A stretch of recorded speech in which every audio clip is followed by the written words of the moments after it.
Welcome back. Thank you very much for being back here with us. I know we have to wait for people to come in because we have wonderful guests to come.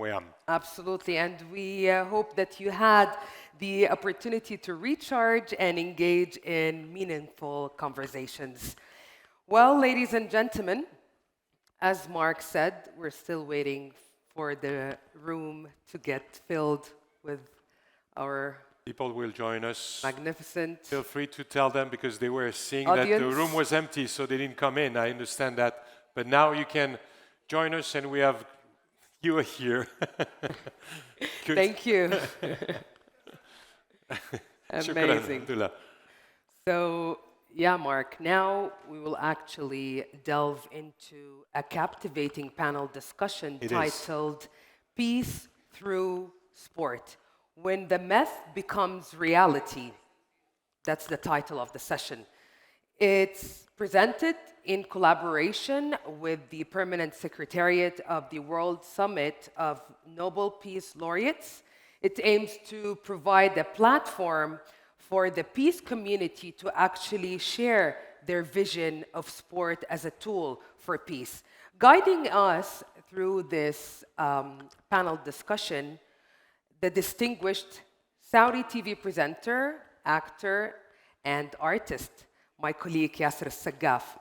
Today, we are honored, really, to have with us the 2014 Peace Nobel Prize Laureate, Kailash Satyarthi. There is a very interesting story about the name Satyarthi, which means seeker of truth. It's actually a name he picked for himself when he was 15 years old to give up all the family privileges. And it really tells a lot about him. Mr. Satyarthi is actually celebrated for his unwavering commitment to social justice and children's rights, which earned him so much international recognition, respect, and acclaim. Please join me in extending a warm welcome to our esteemed moderator and speaker, Mr. Kailash Satyarthi and Yasser Al-Sagaf. Welcome to the stage. It's an honor to have them. Please, warm welcome. Warm welcome to them. Welcome. Assalamu alaikum. Assalamu alaikum. Mr. Satyarthi, an honor. The stage is yours.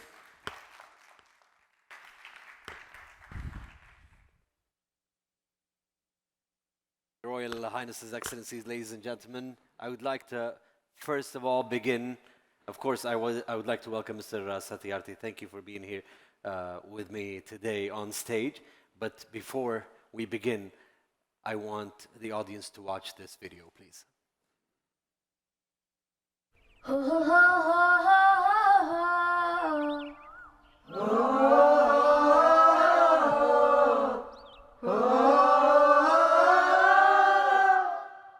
The joys and freedom of millions of children started with just one feeling. What if the child slave Sabo was my daughter? Sabo, who was about to be sold to a brothel. Sabo, whose desperate father lay in a heap at my feet. Perhaps it all started with a spark of compassion, and today become a worldwide movement.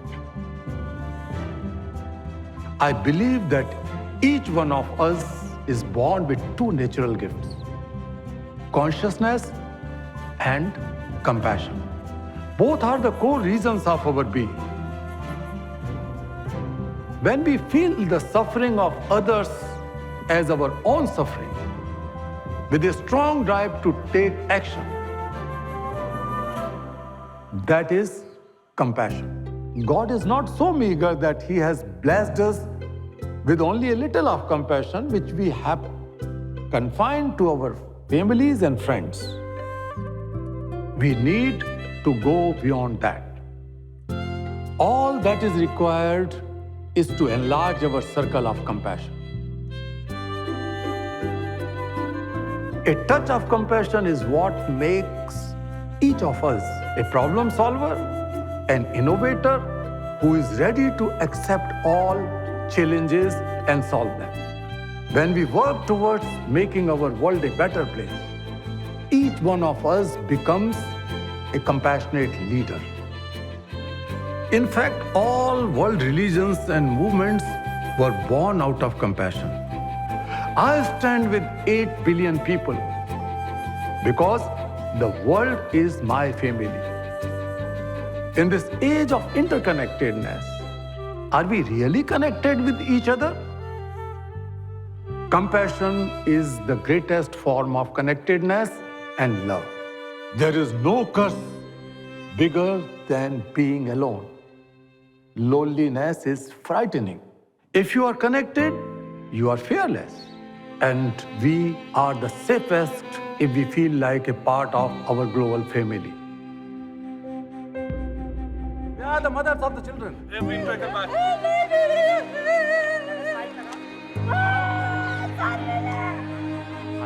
I am not a teacher or a preacher of compassion. I have made it a way of life. I truly believe that every solution lies in compassion in action. So, my dear friends, as we globalize markets, resources, and data, I urge you all to globalize compassion. Sangachadvam samvadadvam sambo manansi janatam deva bhagam yatha purve sanjananam upasate.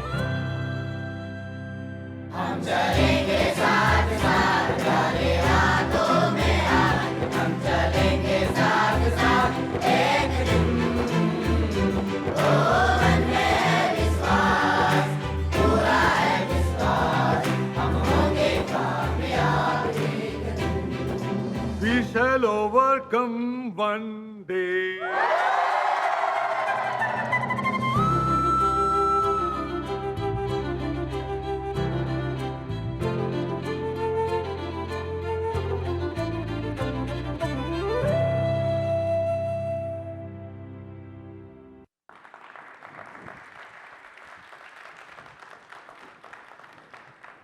So, good afternoon, everyone. What a pleasure being here on stage in this forum, focusing on youth and the power of sport to build living together. It's a pleasure having you, Mr. Satyarthi. You've been dedicating to fairness and peaceful coexistence since your early age. And youth are often at the forefront of change. This is why our goal to highlight and share the special value of sport to empower the youth to bring positive change in society and build peace. Let me jump to the first point I would like to speak to you on this stage. What qualities of skills do you believe are essential for young people to make a positive impact on their communities and beyond? Thank you. But before answering your question, let me take this opportunity to thank and congratulate Saudi Arabia, the organizers, Peace and Sport Forum. It was really amazing this morning when I was listening very carefully to everyone. Most important thing was the inspiration, based on the real-life stories of some of the champions. So I wanted to begin with that. Let me share a story of a boy. His name was Kalu. He was kidnapped from his village when he was 6-year-old and forced to work as slave in carpet weaving in India. Me and my organization have been physically liberating children since 1980-81. So we learned about him and some of other children who were trapped into this factory. So we went to rescue him, and we have to break the doors, gates to free those children, including Kalu. 12-year-old he was that time. And he has scars on his body everywhere, injuries, beaten up badly if he missed his mother or father, if he made certain mistakes. He was poked with cigarettes and so on. So he lived in worst conditions one can think of. But even then, I realized that this boy has spark in his eyes. He was more concerned about other children and talking to me that how are they going to be reunited with their families, their parents. So he said that send them first and I will join them later. That was his humanity. So we brought him to stay with us for rehabilitation and education. We have 3 centers. One of them was dedicated for children like that. He was a very courageous boy. He was very compassionate for other people, other children of his age. He loved sport and he encouraged every child to play something. Though he himself lived in slavery for 6 years, but after return, in his freedom, he wanted to learn 2 things. One is basic language and mathematics. So he wanted to be educated and he wanted to play half of the time. And that made him unique and different. So Carrie Kennedy, the daughter of RFK, has written a book, which Katerina and Livia know, that is called Speak Truth to Power. That is the life story and work of 50 human rights defenders or change makers in the world, including the Holiness Dalai Lama or Desmond Tutu and many people. In 1995, she wrote that book.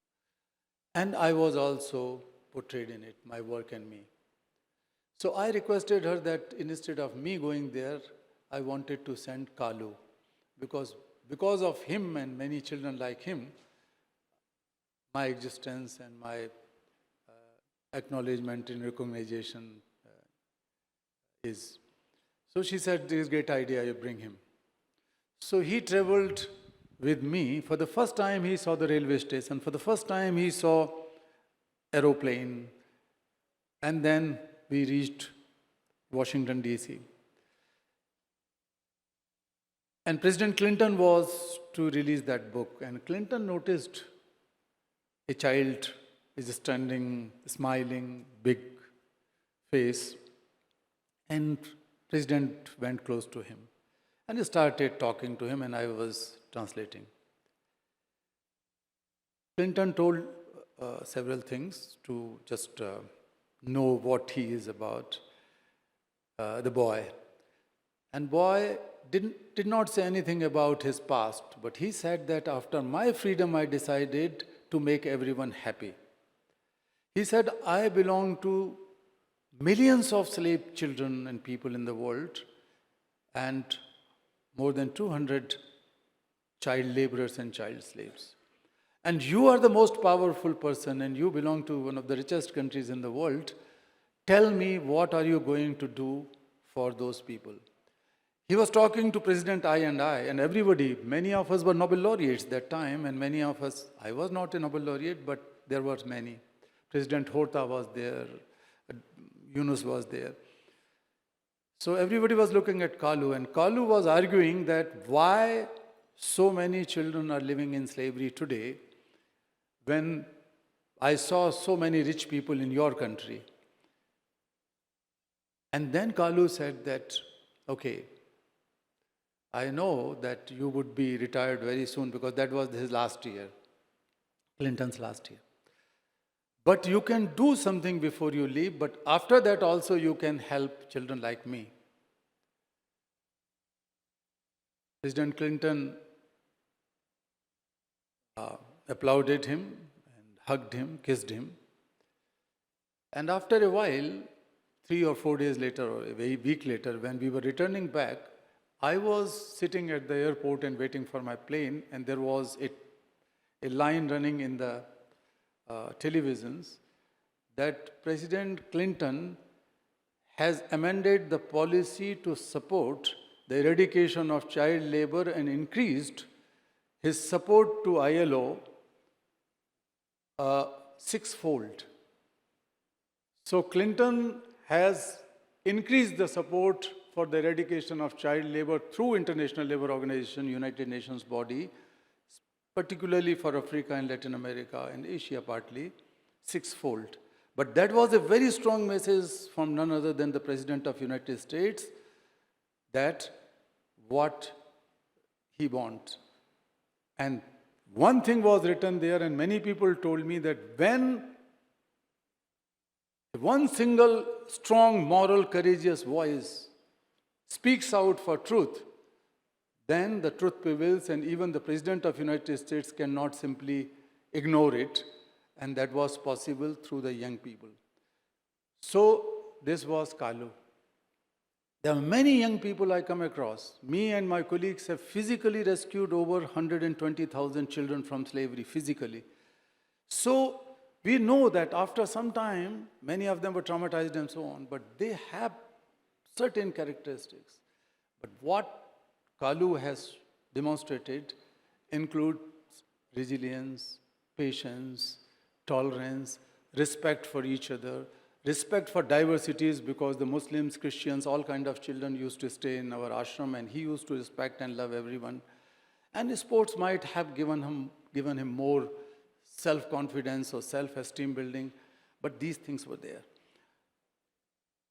I can say one thing on basis of my own experience, that the youth here or anywhere in the world, this is the place of dreams, this is the place of inspirations. Everybody calls that Riyadh or Saudi Arabia is the land of inspirations and dreams. So sometimes I tell to the young people that use 3D, which I have learned in my life. The first D, dream. If you are allowed to dream, why are you dreaming so little? Dream big. Dream even biggest. Big dreams. But those who dream for themselves, they can be successful in their life. They can make good things or so for themselves. But more important is dream for others also. Dream for yourself, but dream for betterment of everyone. Dream for the world, dream for the planet. Big dream, biggest dream. So first D is dream. My second D is discover. Discover the power inside each one of us. Everybody is born with immense power. We have to dig out that power, acknowledge it, and also learn from the outside opportunities. And that very much coincides with what we learn in the sports, in the games, and in the competitions and so on. So discover the inner power and the external opportunities. And my third dream is, when you have dreams, when you can discover your power and opportunities, then whom are you waiting for? Do it. Yeah. So My the mic third was D not is on. do. I So said it. dream, discover, and do is my simple mantra which I learned in my life. Great. Amazing. So it is about the quality of skills the children would have to actually impact communities and more, like Galu. And 3Ds to remember always: dream and dream big, discover, and then when you do that, what are you waiting for? Just do it. These are the 3Ds. Your main message in the video that we saw is compassion in action. That's what I got from the video. In your experience, would you say collective work is also essential to overcome barriers and actually change the world one day? When we talk of change, you use the word change. Change means, first of all, change is inevitable. Change is natural. But when you do any change deliberately in the society, then it begins with certain hurdles, certain obstacles, certain complacencies or status quo in the society which prevails for ages. So if you have to drive the change, then one has to be cautious about it and accept that we have to fight obstacles on the way. And that obstacles could be social obstacles, cultural obstacles. There could be stereotyped of religions and sometimes faith or gender. Then other issues related to the economic injustice prevails in our society and in the world. If we wanted to bring about change for justice, Then there are economic barriers and political barriers also. So that has to be overcome.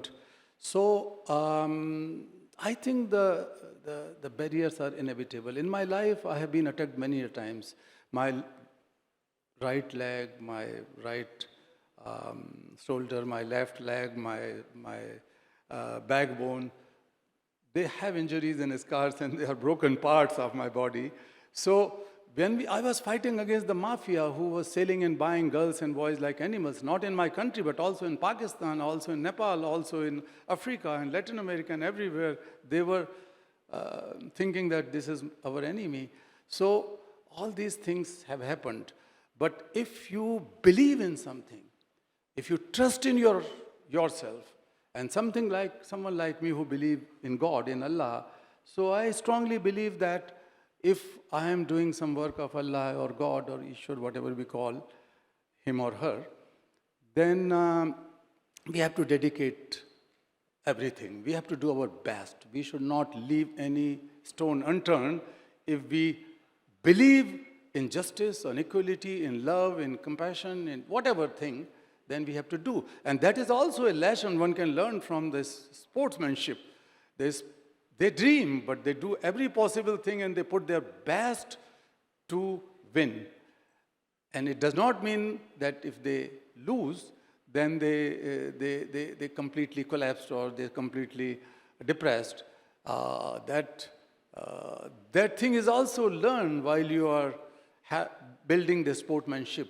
So I think these things are combined together. Passion and action, what a message. Let's jump to the power of sport. And I can tell you that compassion in action, why I say compassion in action, is that compassion is not a tender emotion or something to be preached only. Compassion in itself is a power, because when you feel the suffering of others, including suffering of planet and people, and feel that suffering as your own suffering with a strong drive and take action to end that suffering of others, the problem of others, then it will work. So it's a strong resolve and action. So compassion is not just to preach and teach, but it has, and in simple words I say that selfless problem solving of others is compassion. If you solve others' problem without any expectation or desire of return, then you become the problem solver. And that is compassion in simple words. All religions and all revolutions and changes were born out of this power of compassion. And we have to go back to the root and the spark, which are the reason of all the positive changes in the world.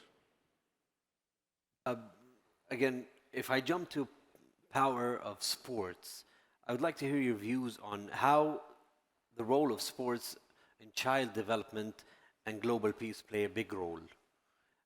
Let me ask you this question. How can sport benefit children's overall development? I have many examples. Let's take the best one. Just one. The best one is that during the FIFA Football World Cup in South Africa some years ago, we launched a campaign called One Goal Campaign. There are many goals. Every player is to hit goals. But I said, and my organization, the Global Campaign for Education, to hit one more goal. And that goal was education for all goal. That has been the commitment under the Millennium Development Goals, but that goal was far distant. So I said that this goal was not far distant. Let us hit another goal to make sure that every boy and girl everywhere in the world should be educated.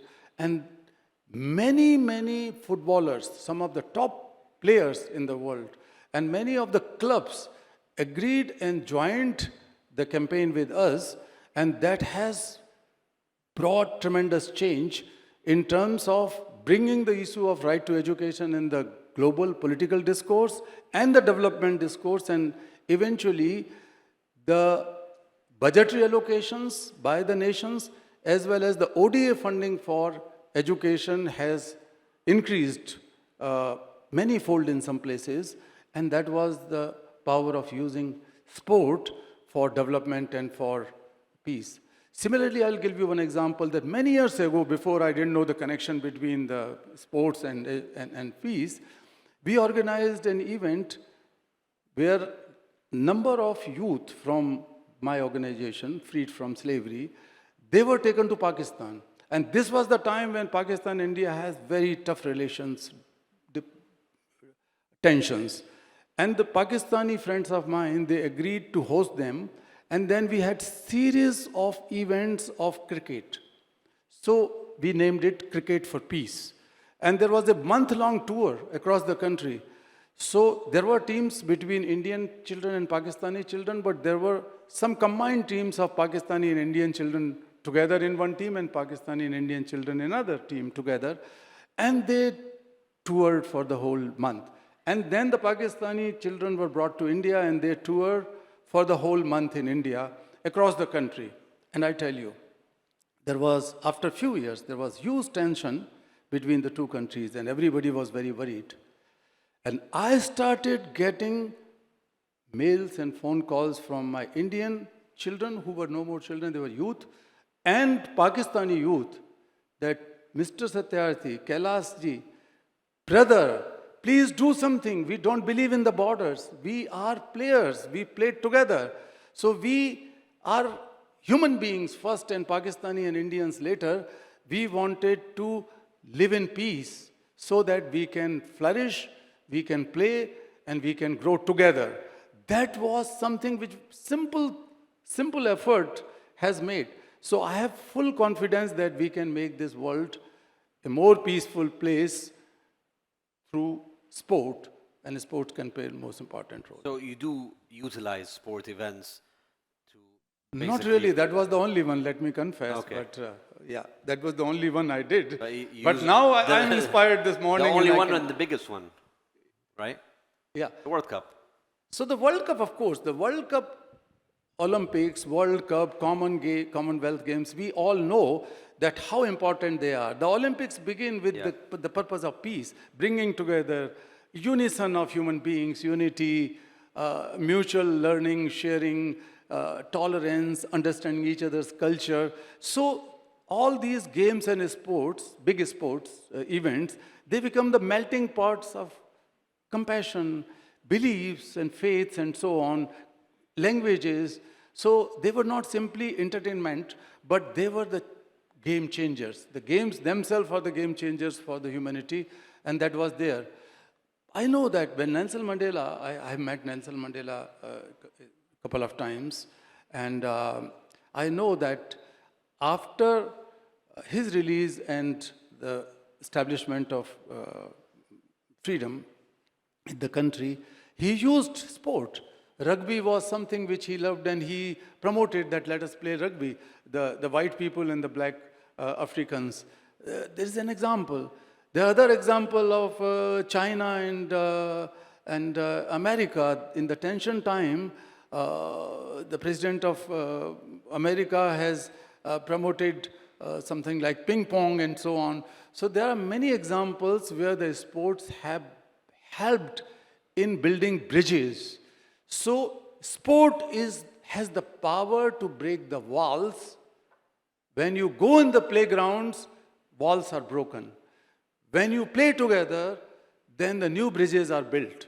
So the relation between sports and peace is very simple, breaking the walls and building the bridges through sports. And that is peace. Yeah. The power of sport to The build power of the sport. living together.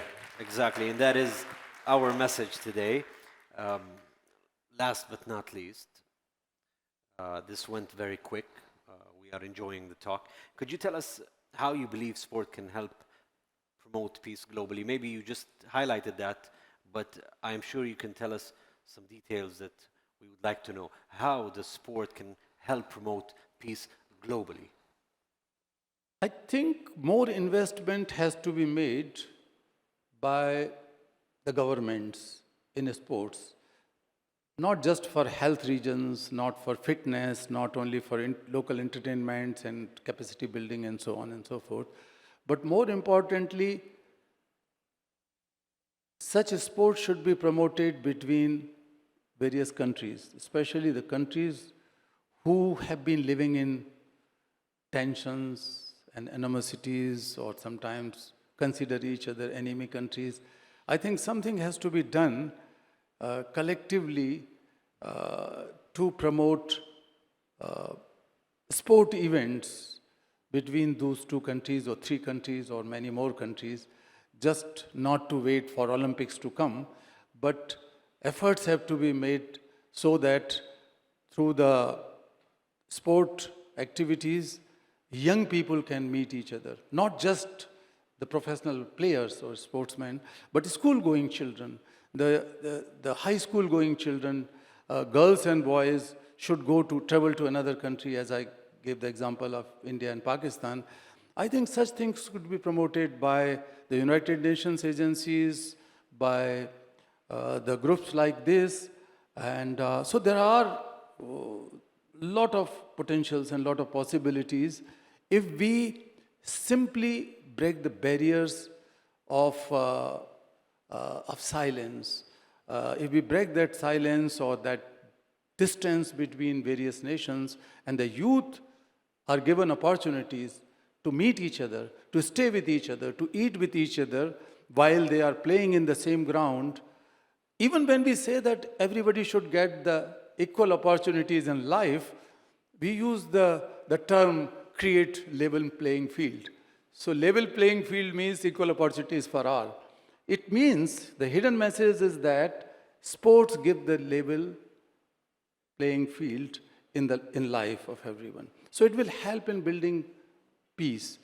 So I would say the dialogue, communication, spending time with each other will help a lot.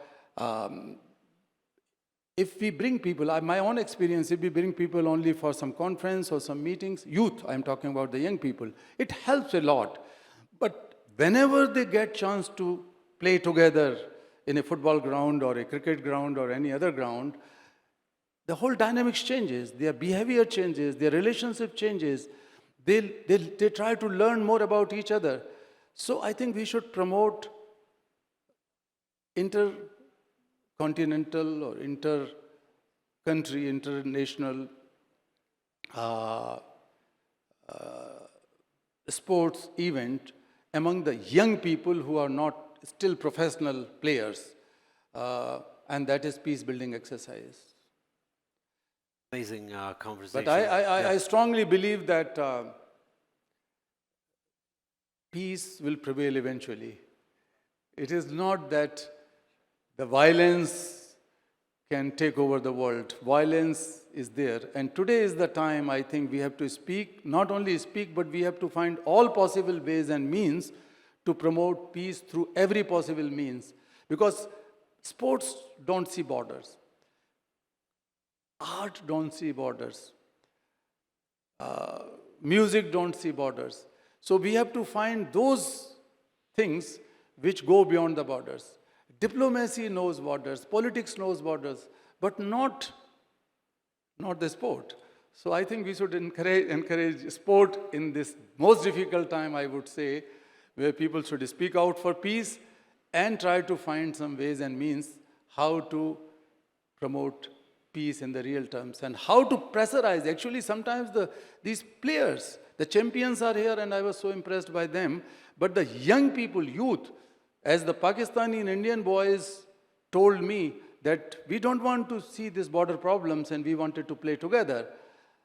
That was a challenge for me. But that challenge everywhere should go to the head of the states and the presidents and prime ministers and everyone that, look, youth wanted to live together and they wanted to play together. Let us play together. Amazing. We started